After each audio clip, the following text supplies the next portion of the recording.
النهاردة يا صاحبي قررت افتح قلبي واكلمك من جوه، علشان انا جاي اقولك على الحقيقة اللي هتستغرب انك ما تعرفهاش وغالبا هتوجعك. فخلينا نتكلم كلام من اخ لاخوه او لاخته او لاي حد محترم بيسمعني. بحييه طبعا وبتمنى للجميع الخير بكل صدق، ويا رب يهدينا جميعا طريق الخير وصراطه المستقيم. اللهم امين. صلي على النبي. الحقيقة انك مسروق يا صاحبي، بجد، حرفيا. دايما بنقول ان الحكومات سرقانة، وده مش دقيق في كل الحالات، لكن الاخطر بكتير من الفلوس ان اللي بيتسرق فعلا هو عقلك ووقتك وعمرك. صدقني يا صاحبي الموضوع خطير جدا بجد، وده ممكن يكون اهم فيديو هتشوفه في حياتك. فارجوك خليك مركز معايا لاخر الفيديو، واعمل مشروبك اللي بتحبه، وتعالى بقى نعرف ازاي بيسرقوا عقولنا علشان نعرف نحميها. انا محمد جمال، وانت بتسمعني على قناتك على الميزان، ويلا بينا.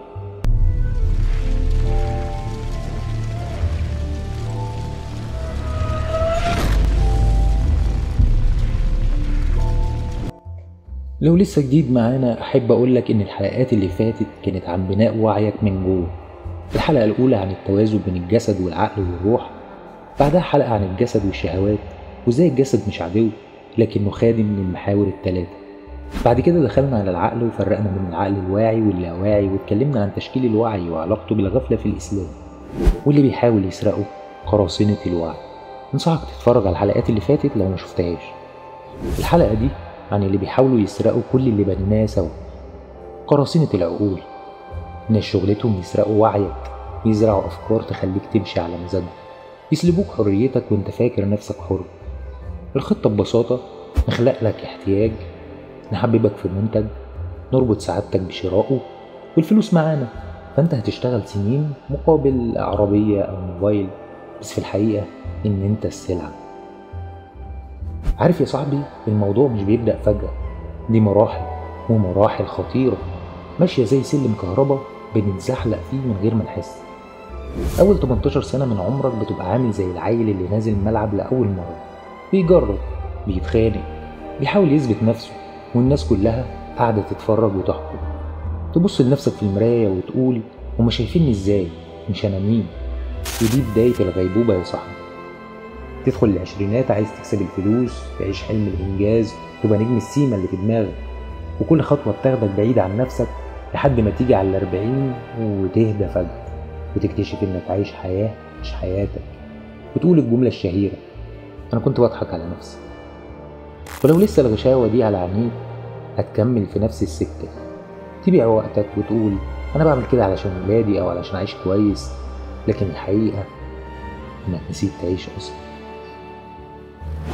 تيجي بقى لل60 وتبص وراك، تكتشف إنك كنت زبون طول عمرك، اشتريت وهم، بعت نفسك، وفي الآخر تلاقي نفسك لوحدك. مش لأن الناس وحشة، لأن كل واحد مشغول في حياته، ولأنك أنت اتسرقت وأنت مش واخد بالك. بس في ناس قليلين كانوا فاهمين، حافظين قيمتهم وعارفين رسالتهم، وهم دول اللي وصلوا لآخر الرحلة وهم مستريحين. لو فاكر ان قراصنة الوعي دول ظهروا بس مع الإعلام الحديث، فاسمح لي أقول لك الخطة أقدم من كده بكتير. الشيطان نزل الأرض مع سيدنا آدم، ومن ساعتها وهو بيأسس شركة التلاعب بالعقول. فالشيطان يا صاحبي هو الأستاذ بتاعهم، هو اللي حول تماثيل تذكارية لناس صالحين اللي هم ود ويغوث ويعوق ونسرة لآلهة بقى يعبدها قوم نوح. وبالرغم من انه فضل 950 سنة يا مؤمن يفوقهم، لكن للأسف كان الشيطان سارق وعيهم بالكامل وخلاهم متكبرين زيه. وطبعا شياطين الإنس فيهم اللعبة وبقوا يطبقوا من غير الشيطان ما يتعب نفسه. خلاص احنا اتعلمنا بقى، موظفين بقى. في العصور القديمة أجدادنا مثلا المصريين القدماء عباقرة فعلا، بس كمان كانوا محترفين بحياة نفسية. كانوا بيستخدموا الفن والتصوير على الجدران علشان يوصلوا رسائل خفية. الفرعون كان بيظهر في الرسومات عملاق بيحارب 50 واحد بإيد واحدة وما بيتعبش ولا حتى نقطة عرق، والشعب يصدق طبعا ويقول لك ده مش بشر، ده إله. ويعيشوا على كده ويخافوا يعترضوا أو يفكروا. بس انت هتجادل مين؟ راجل طوله 20 متر. الرسومات على الحيطان كانت السينما بتاعتهم، والتماثيل كانت الإعلانات، والنتيجة شعب كامل مش بيستخدم عقله لأنه اتبرمج إن اللي فوق مفيش زيه وممنوع التفكير. طبعا أنا بتكلم عن زمان عشان ما نروحش في ده.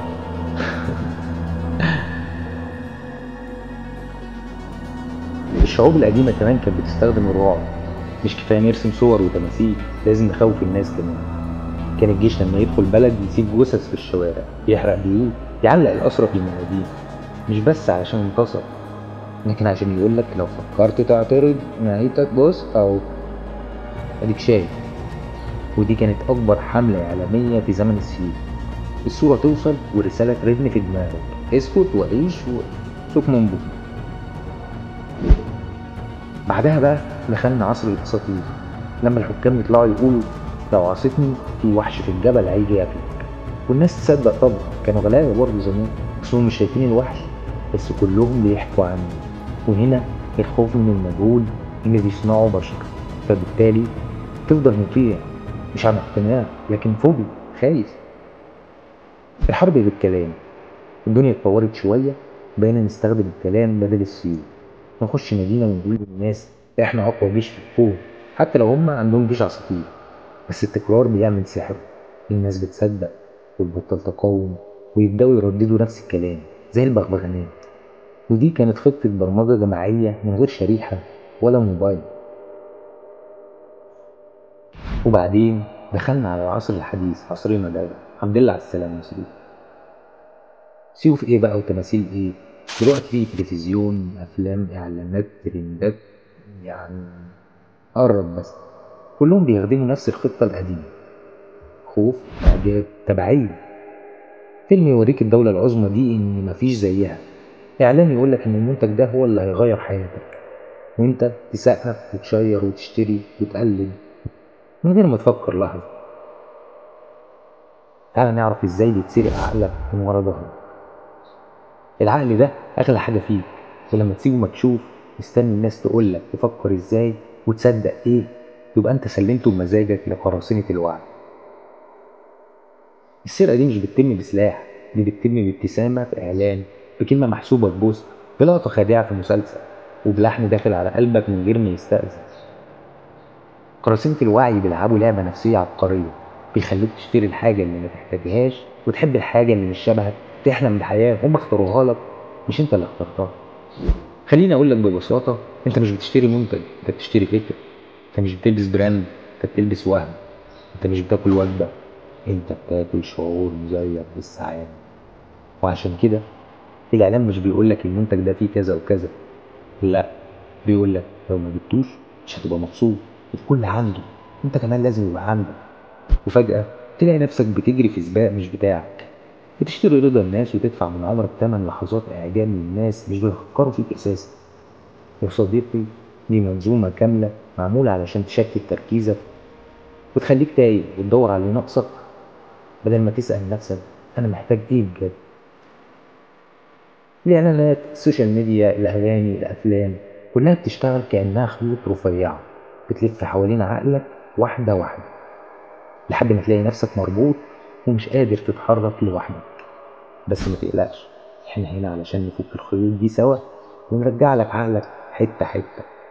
ودلوقتي خلينا نعرف الأدوات اللي بيستخدمها قراصنة الوعي علشان يسيطروا عليك. أدوات قراصنة الوعي. قبل ما أبدأ دوس لايك يا صاحبي، علشان دي مش مجرد حلقة، دي محاولة لإنقاذ دماغك، وصدقني أنت محتاجها أكتر من الموبايل اللي في إيدك دلوقتي.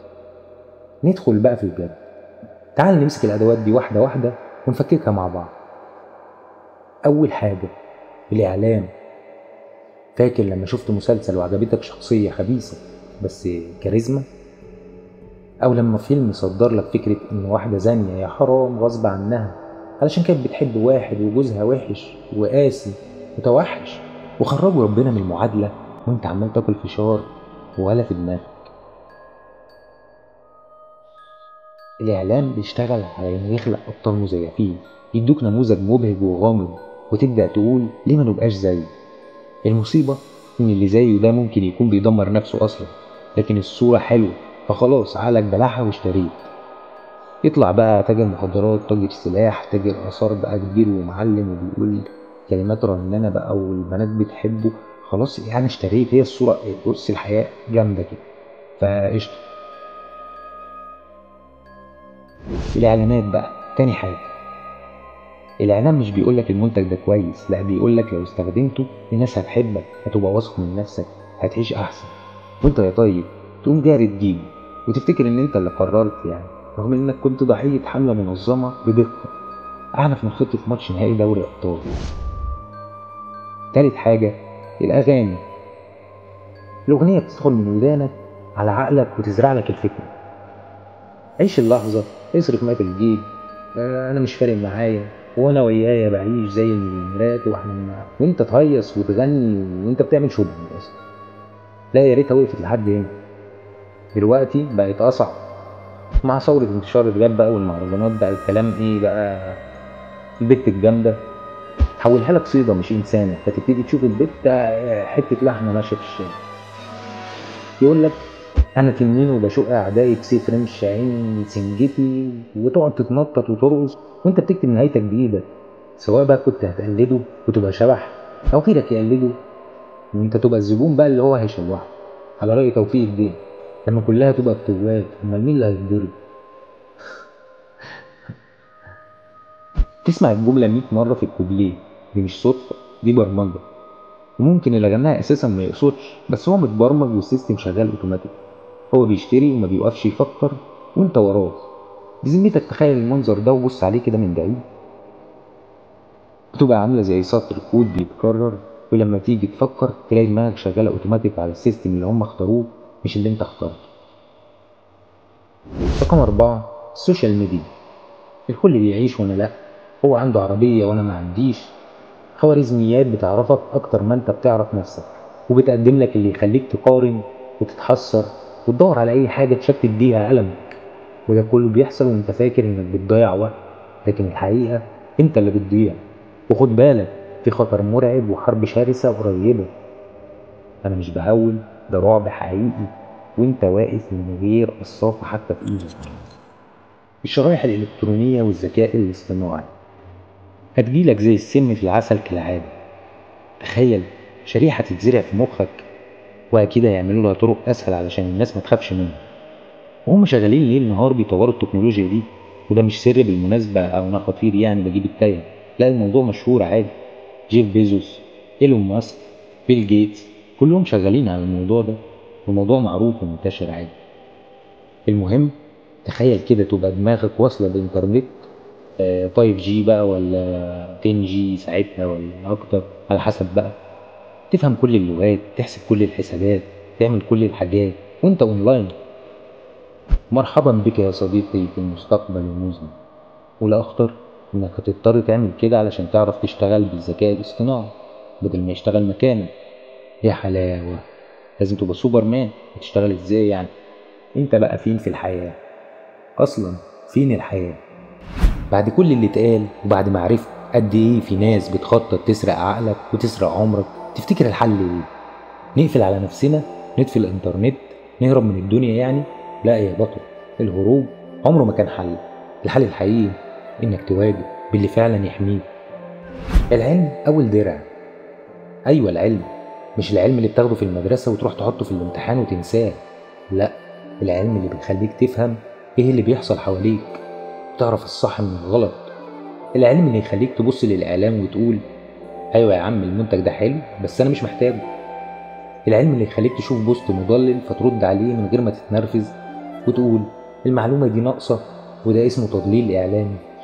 كل ما تعرف أكتر كل ما تبقى أحرص على نفسك أكتر، لأن الجهل دلوقتي مش ضعف، ده انتحار ببطء.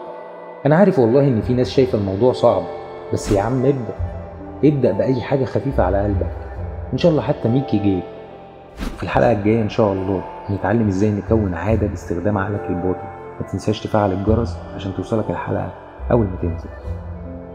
تاني حاجة التفكير النقدي. التفكير النقدي يعني تشغل دماغك، يعني ما تصدقش كل حاجة تتقال. يعني أي فكرة توصلك تقول طب ليه، طب إزاي، طب إيه المصدر.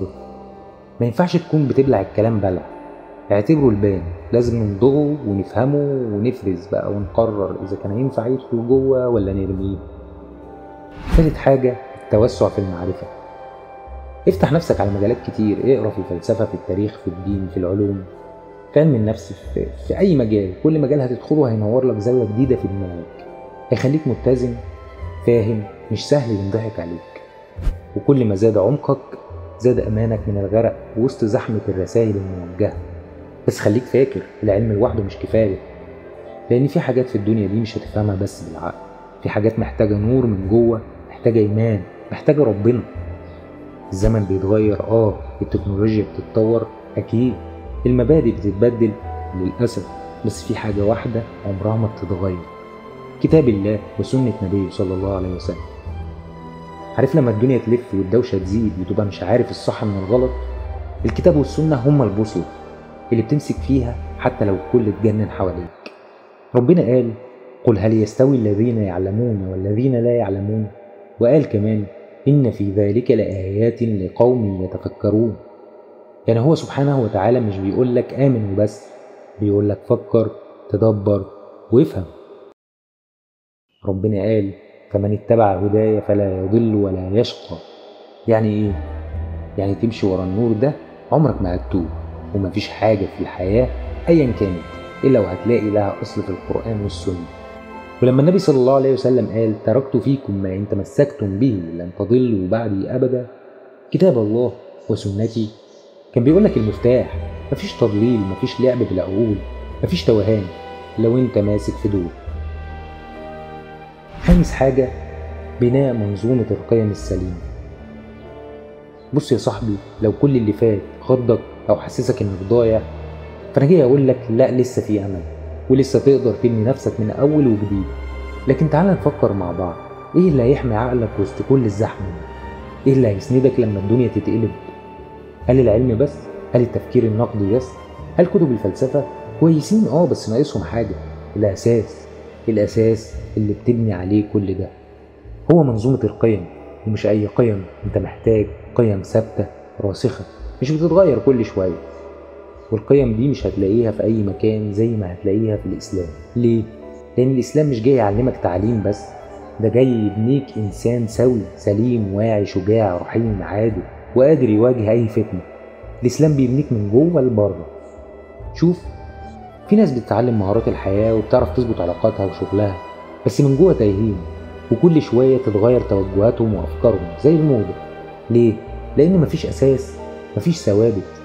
لكن في الإسلام الأساس واضح وثابت من أول يوم.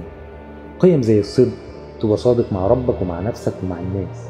الأمانة، تحافظ على اللي في إيدك كأنه أغلى من مالك.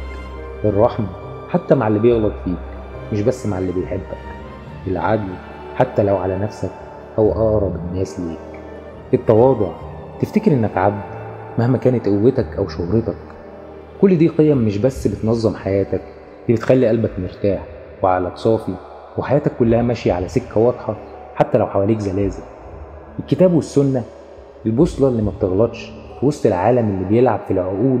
لازم يكون عندك بوصلة. احنا مش بنتفرج على فيلم أكشن، ومش في ساحة تنمية بشرية بنبيع فيها أحلام وردية. احنا في حرب حقيقية، حرب على عقلك، على وعيك، على اختياراتك. واللي مش فاهم كده غالبا هو الضحية الجاي. اللي حصل زمان كان خداع، اللي بيحصل دلوقتي هو سيطرة ممنهجة، لكن اللي جاي هو الأخطر. انت في عصر فيه كل حاجة بتتزرع فيك من غير ما تحس، وانت مش مطالب تكون سوبرمان، لكن مطلوب منك حاجة واحدة: ما تسلمش عقلك لحد غير ربنا. خليك صاحب بوصلة مش تابع لموجة. خليك اللي بيسأل مش اللي بيتساءل. خليك اللي بيبني مش اللي بيتفرج على حياته بتتسرق. اللي هينقذك مش فلان ولا كورس ولا حتى حلقة يوتيوب.